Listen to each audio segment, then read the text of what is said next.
You will hear a number of different recordings and you will have to answer questions on what you hear. There will be time for you to read the instructions and questions and you will have a chance to check your work. Now turn to Section 1. Section 1. You will hear two teachers, Andrew and Katie, discussing the coming excursion of their language class. First, you have some time to look at questions 1 to 6. You will see that there is an example that has been done for you. On this occasion only, the conversation relating to this will be played first. Well, we have this school excursion plan, but when exactly is it? Is it this Tuesday or Wednesday? Well, it can't be Tuesday with the English tests taking place. Ah, right, not Tuesday but Wednesday. That's right, all day Wednesday, taking a bus outside the city. The excursion is on Wednesday, so Wednesday has been written in the space. Now we shall begin. You should answer the questions as you listen, because you will not hear the recording a second time. Listen carefully and answer questions 1 to 6. Well, we have this school excursion plan, but when exactly is it? Is it this Tuesday or Wednesday? Well, it can't be Tuesday with the English tests taking place. Ah, right, not Tuesday but Wednesday. That's right, all day Wednesday, taking a bus outside the city. And where are we going? Last month we went to Arthur Island, so this time we're going to the animal park. Arthur Island was okay, but it was too cold. Let's hope the weather for this week's excursion is better. I don't suppose animals care about bad weather, but I certainly do. Have you heard the forecast? Yes, and it's not too bad. Basically, they're saying Monday will be sunny. Good. But then the weather will change. Not so good. Yes. Tuesday we'll have some showers, but by Wednesday, the day of our excursion, it will be, well, their words are cold and cloudy. Cold and cloudy. Well, as long as it isn't wet and rainy, I'm happy enough. We won't need umbrellas, just warm clothing. And what time will we get there? Let's see, the bus picks us up at 8:30 a.m. and then it's an hour and a half on the road, so we arrive at 10 a.m. Sorry, with the 15-minute break, that will actually be 10:15 a.m. That's early enough. Then all our students can see the animals, have their fun, and do whatever they want to do. Well, one fun event planned that day is Birds of Prey. What's that? That's when they bring out several birds of prey, eagles, falcons, kites, those sorts of birds, and throw pieces of meat into the air, and the birds swoop down and eat them. It's quite impressive. Sounds great. Birds of prey. Are there any other activities? There's a catered lunch at the park restaurant. We've already paid for that. And in the afternoon there's... Well, I had a choice between the reptile display and the koala handling. In the reptile display, the students can handle live pythons and various other snakes. Surely they'd rather hold koalas. I'm sure, but the koalas can't be handled unless the weather's sunny, and given the forecast, I thought it better to choose the reptile display. That's a shame. These Asian students would love the koala handling. Yes, I know, but we can't control the weather. And then we get back. What time will that be? We leave the park at 4:30, but then we face traffic, so we won't get back until well after 6 p.m. It will most likely be 6:30, but that's better than the last trip. We didn't get home until 8:30 that time. Yes, that was a bit too late, wasn't it? Before you hear the rest of the conversation, you have some time to look at questions 7 to 10. Now listen and answer questions 7 to 10. Andrew, I understand you've been doing some research regarding the breakdown by nationality of our student body. That must have produced some interesting results. You're right. I got some statistics from head office. I would imagine that most of our students are either Japanese or Chinese. You imagine right. but it's the Chinese who constitute the majority, but only just. I had thought Koreans might be second, but it's actually the Japanese, quite close behind. It's somewhat surprising, but obviously all those study tours that our university markets in Japan are bringing in students. What's the breakdown exactly? Japanese are a quarter of the whole, which is considerable. Last year they were only 16%, so that market has grown nicely. The only other proportions of some weight are the Indonesians and Koreans, about the same. Indonesians at 15% and the Koreans are a little higher, not like last year when they were less than 10%. I thought we'd have more Indonesians than Koreans. Well, as I said, they're about the same. Just like the Saudi and Thai student numbers, almost the same also, both just under 10. Which one is bigger? Thai students number just a fraction more. As for the other nationalities, collectively they're only 3%, so it wasn't worth giving each of them a separate category. I just grouped them under other. That's Vietnamese, South American, a couple of Russians, and so on. That is the end of section 1. You now have half a minute to check your answers.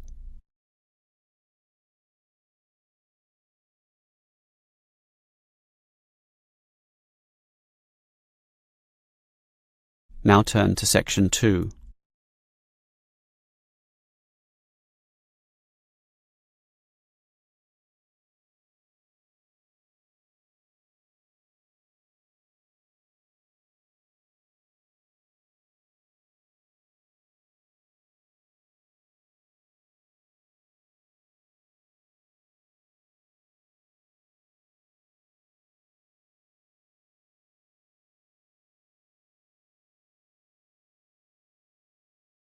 Section 2.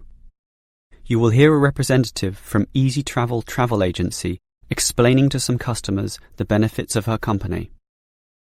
First, you have some time to look at questions 11 to 15. Now listen carefully and answer questions 11 to 15. Hello everyone. Now you're here because you're interested in travel, right? And you're in the right place. For EasyTravel, we have the best deals for the best locations. We specialize in eco-travel, or holidays designed to get you amongst nature, ignoring the hustle and bustle of big cities.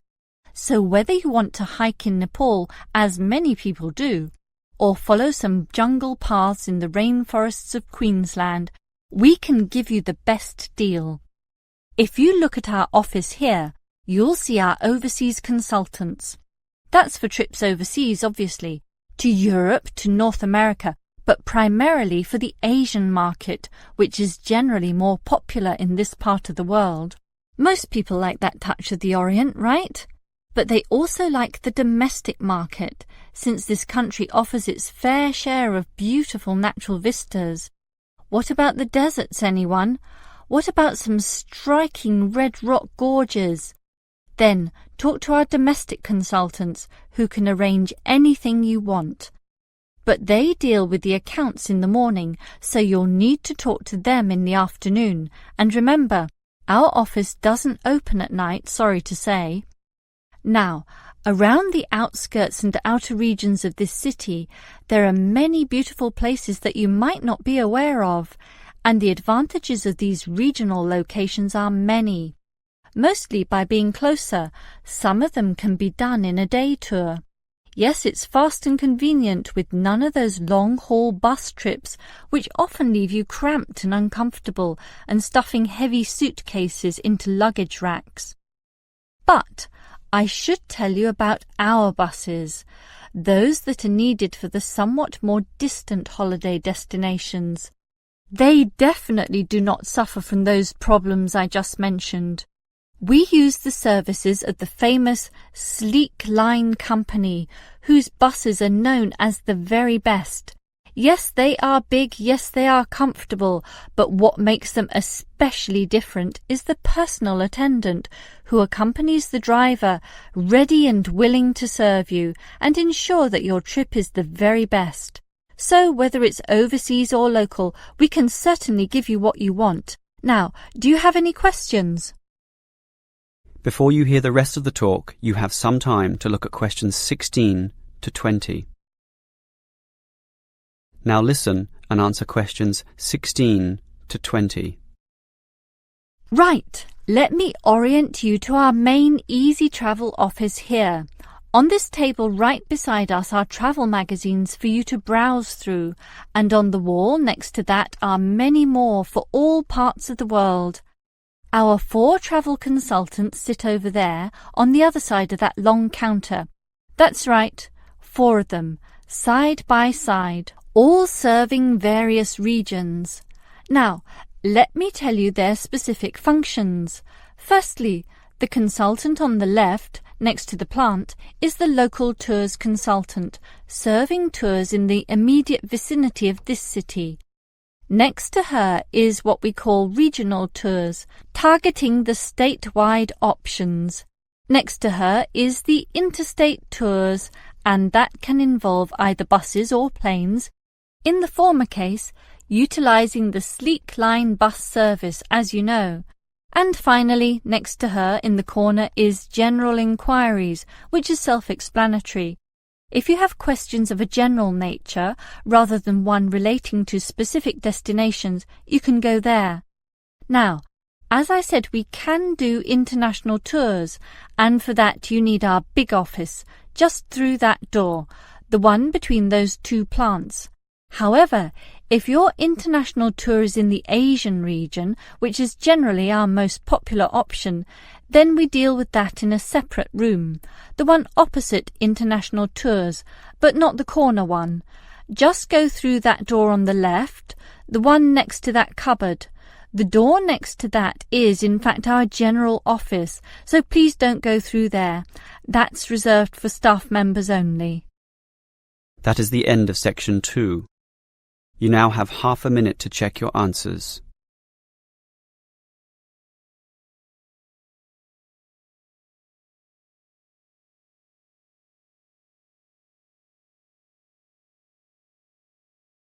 Now turn to section 3.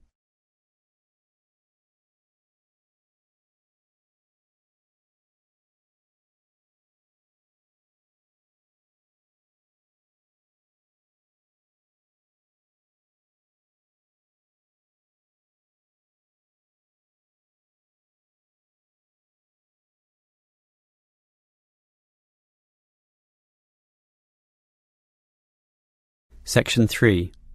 You will hear 2 students, Sam and Liz, discussing their university orientation program. First, you have some time to look at questions 21 to 24.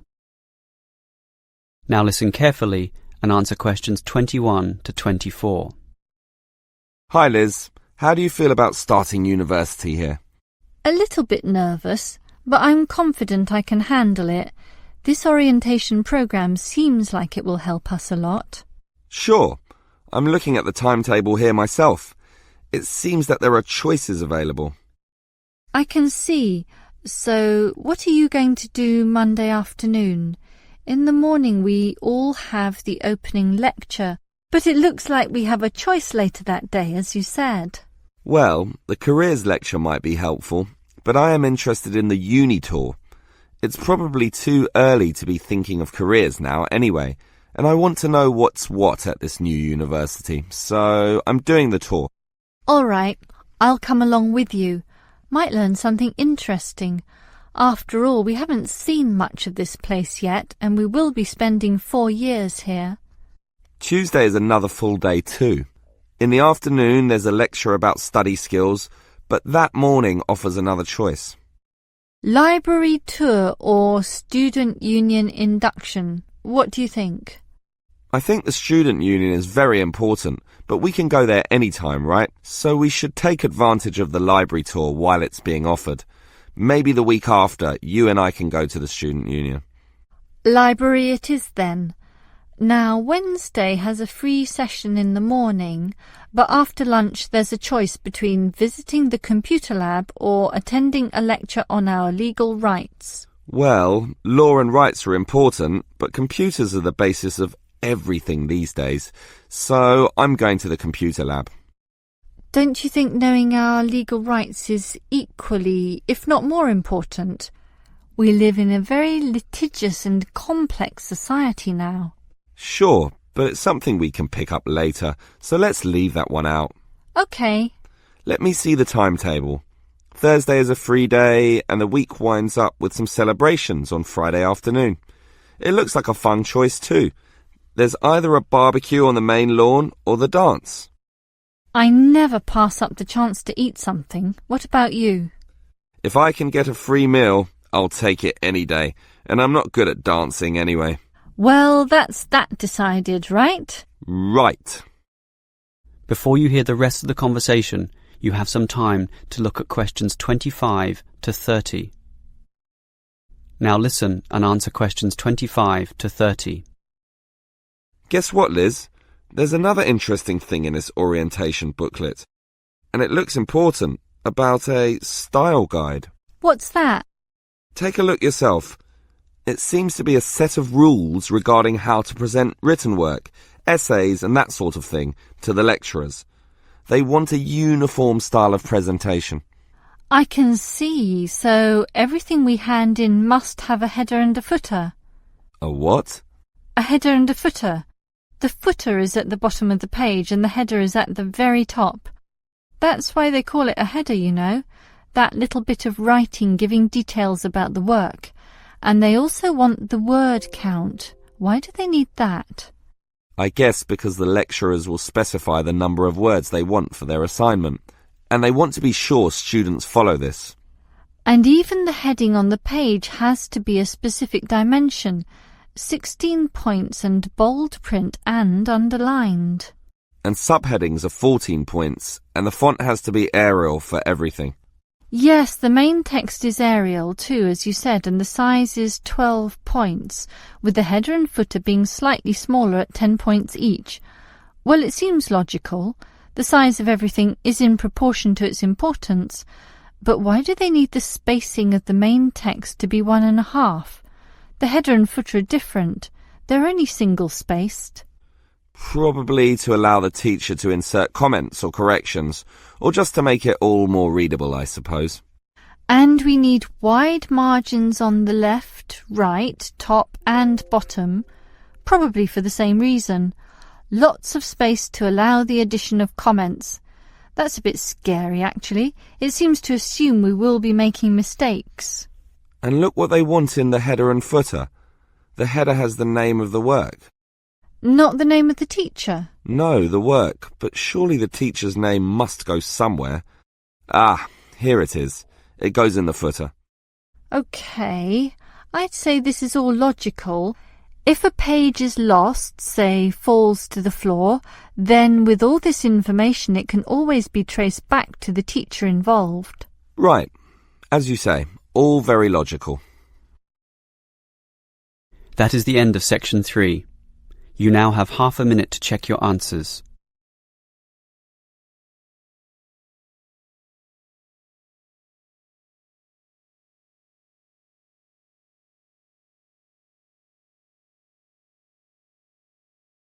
Now turn to section 4.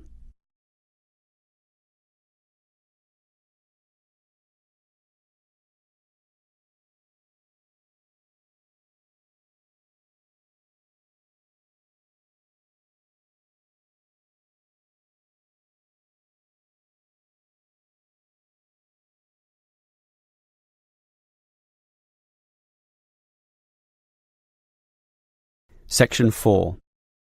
You will hear a lecturer discussing public parks. First, you have some time to look at questions 31 to 34. Now listen carefully and answer questions 31 to 34. Most of us are familiar with a local park. We spend time there, play there, and have some of our best memories in these places. But what is a park? Basically, it can be defined as a natural, or at least semi-natural, piece of land, planted with a variety of trees, bushes and flowers, protected and reserved for the enjoyment of all citizens. There are usually regulations about the sorts of behaviour that can take place within, and sometimes there are facilities such as children's playgrounds or fields for ball games and other sorts of activities.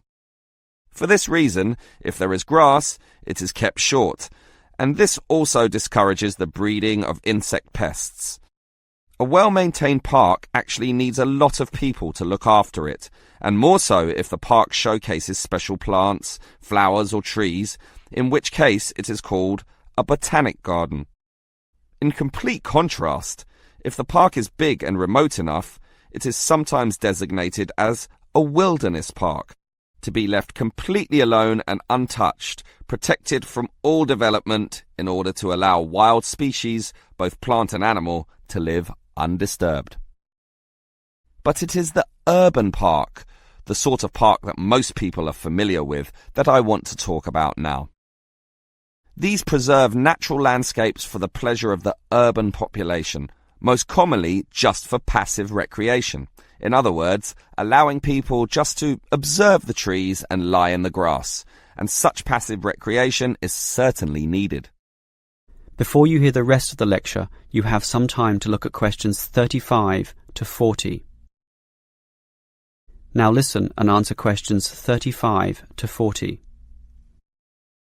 Continuing on the subject of parks, it might surprise you to know that once there were none. 1,000 years ago, there was no need, since there were already extensive open spaces, forests and wilderness surrounding most cities and towns, for example in Europe. These dark, dank forests were large and even dangerous, full of wild animals and with the potentially fatal result of getting lost. Hence, fairy tales evolved about witches living in these areas and the wolves and bears which could threaten young children. However, with the rapidly increasing human population, the original wilderness and natural open spaces were intruded upon. Forests were cut down as population spread, and with them, urban pollution and further deforestation.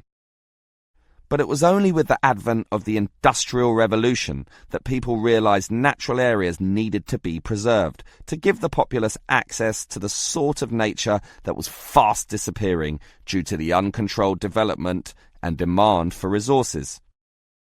The first park expressly designed for that purpose is usually considered to be Prince's Park in Liverpool. This was in 1841 on land donated to the public by a rich iron merchant.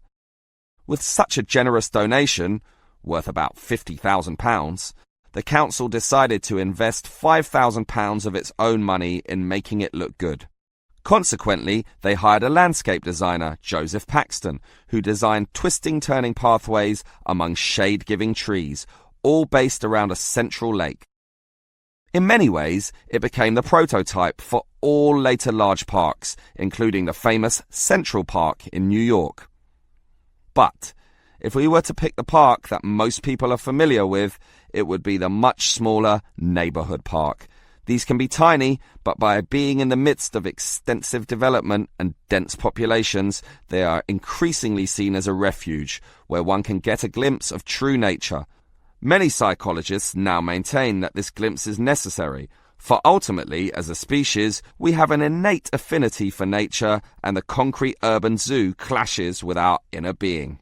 This has seen a rejuvenation of many urban parks that were once left to decay, for example, in New York or London, and indeed some cities such as Melbourne are known all over the world for their abundance of carefully maintained parks, including a world-famous botanic garden. That is the end of section 4. You now have half a minute to check your answers.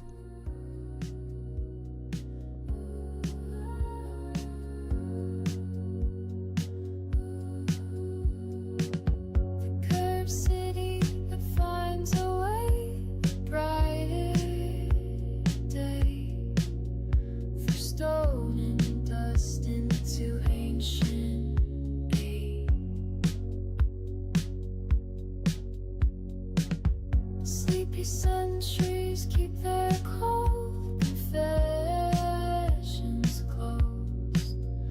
A heartbeat in the fissures where the water flows. That is the end of the listening test. In the IELTS test, you would now have 10 minutes to transfer your answers to the answer sheet.